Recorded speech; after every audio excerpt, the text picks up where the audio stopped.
Mossad नाम तो आपने सुना ही होगा और आजकल तो बिल्कुल सुना होगा, पढ़ा भी होगा कई जगहों पर। दुनिया में इजराइल का नाम जब जब लिया जाता है तब तब इजराइल की खुफिया एजेंसी मोसाद का नाम और भौकाल दोनों सामने आ जाते हैं। और लिया भी क्यों नहीं जाए, कारनामे भी इसके बहुत लीजेंडरी हैं। इजराइल की खुफिया एजेंसी मोसाद को दुनिया की सबसे खतरनाक और ताकतवर एजेंसी माना जाता है। दावा किया जाता है कि मोसाद के पास ऐसी जासूस की ऐसी उन्नत तकनीकें हैं कि कोई खुफिया बात उनसे छिपी नहीं रह सकती। इसके अलावा इजराइल की डिफेंस फोर्सेस को भी काफी ताकतवर माना जाता है।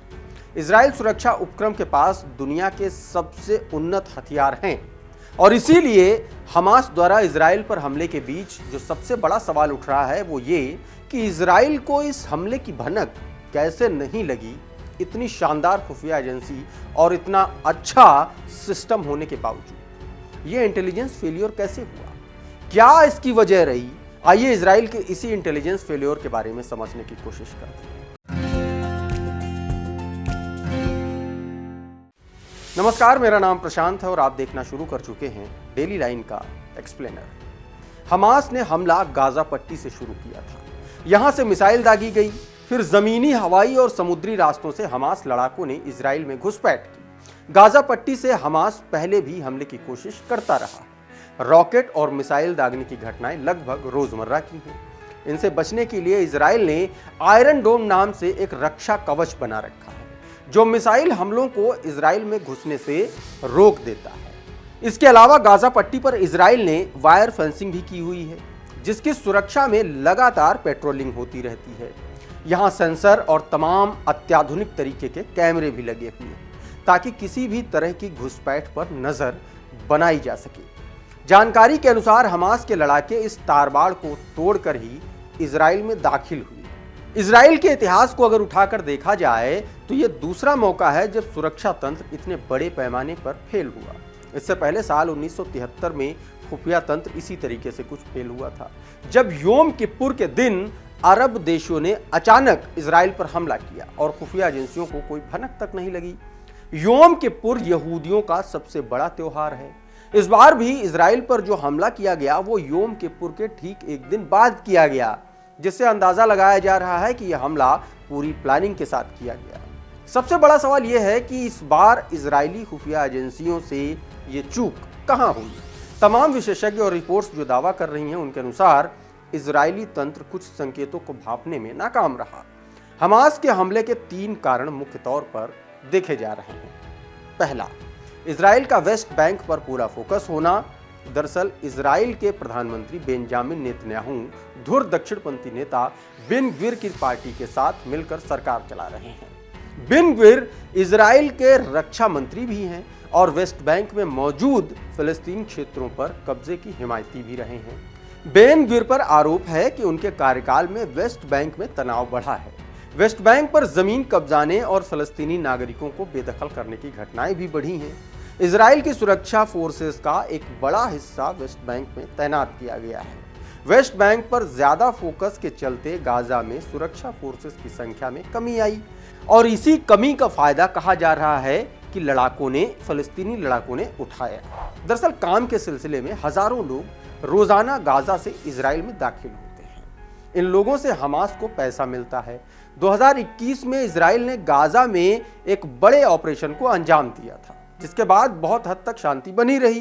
पिछले 2 सालों में कोई बड़ी घटना हुई भी नहीं, जिसके कारण शायद सुरक्षा एजेंसियां हमास की प्लानिंग को भांपने में नाकाम रही। और दूसरा कारण जो बताया जा रहा है वो ये कि अल अक्सा मस्जिद का विवाद। इसी साल अप्रैल महीने में इजरायली पुलिस अल अक्सा मस्जिद के अंदर घुस गई थी। मस्जिद के अंदर तोड़फोड़ हुई और लोगों को स्टन गन और रबर की गोलियों से हमला किया गया लोगों पर, जिसमें करीब 40 लोग घायल हुए थे। पुलिस की सफाई थी कि कुछ उपद्रवी लोग मास्क लगाकर मस्जिद में छिपे हुए थे।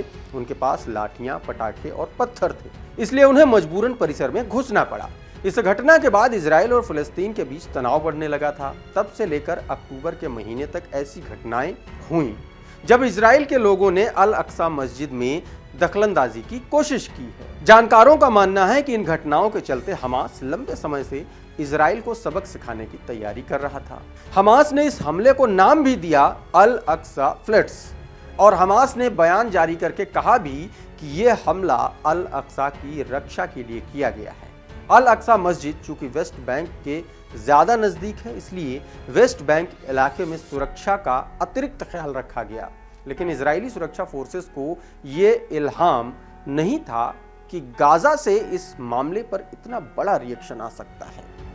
एक और कारण है, तीसरा कारण है इजराइल और सऊदी अरब का समझौता। दरअसल इजराइल और अरब देशों के बीच पिछले कुछ सालों में संबंधों में सुधार हुआ है। अमेरिका की पहल पर पहले अब्राहम एकॉर्ड साइन हुए, जिसके चलते बहरीन, मोरक्को और यूएई ने इजराइल को मान्यता दी थी। अब सऊदी अरब और इजराइल के बीच समझौते की बात चल रही है। रिपोर्ट्स का दावा है कि इस समझौते के तहत हो सकता है इजराइल फिलिस्तीन अथॉरिटी को रियायत दे। फिलिस्तीन अथॉरिटी वो ग्रुप है जिसका वेस्ट बैंक पर नियंत्रण है। 2006 से पहले ये गाजा पट्टी पर भी कंट्रोल करता था, लेकिन 2006 के बाद हमास के साथ लड़ाई में गाजा पट्टी फिलिस्तीन अथॉरिटी के हाथ में निकल गई। फिलिस्तीन अथॉरिटी और हमास दोनों फिलिस्तीनियों के असली लीडर होने का दावा करते हैं। हमास नहीं चाहता कि इजरायली सरकार और इजराइल फिलिस्तीन अथॉरिटी के बीच में कोई समझौता हो, और हमास को बैक करता है ईरान। दोनों अरब देशों और इजराइल के सुधरते संबंधों को आगे बढ़ाने से ये रोकना चाहते हैं। जानकारों का मानना है कि ताजा हमला अरब देशों और इजराइल के बीच चल रही शांति वार्ता को पटरी से उतारने की एक कोशिश भी है, जिसका अंदाजा इजरायली सरकार को पहले से होना चाहिए था। इन सब कारणों के अलावा और भी कई सवाल हैं जो अभी भी बने हुए हैं। मसलन मोसाद गाजा पट्टी में अपने जासूसों को तैनात रखता है। द गार्जियन अखबार की एक रिपोर्ट के अनुसार साल 2014 में इजरायली सूत्रों ने गाजा पट्टी में इंटेलिजेंस नेटवर्क पूरी तरह से स्थापित होने का दावा किया था। ऐसे में मोसाद को हथियारों के इतने बड़े जखीरे के तैनात होने की भनक न लगना सवाल पैदा करता है। इजराइल की जनता और मीडिया अब इस तरीके के सवाल उठाने शुरू कर चुकी है।